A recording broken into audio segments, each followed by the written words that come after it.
So this was the our anticipation on AUD USD.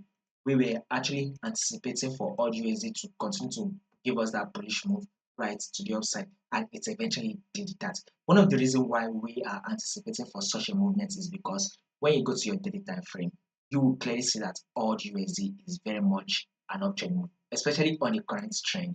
This is the current trend, and we are very much in an uptrend move, which is very much also visible on our forward time frame. So in order for you not to miss out on the next updates that will be dropping for you guys, all you just need to do is click on that subscribe button, like, share, make your comments so you will not miss out on the next updates that will be dropping.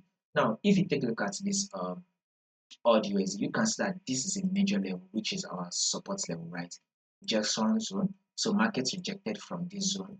We also had multiple rejection from this zone before markets eventually, pushed up massively. Markets pushed up massively. So our next movement on AUD USD is a pullback, guys. So this is a massive bullish move.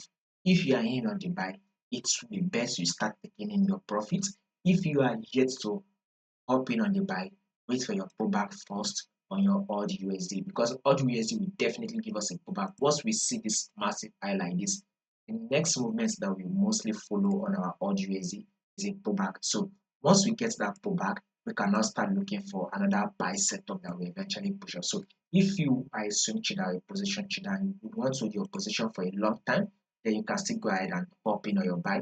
But if you are a day trader, it will be best you wait for your pullback to play out. So once your pullback plays out, you can now go ahead to take your buy that will eventually push up to form a new high. So above all, we are still anticipating for a bullish move for the day on AUD USD for the day.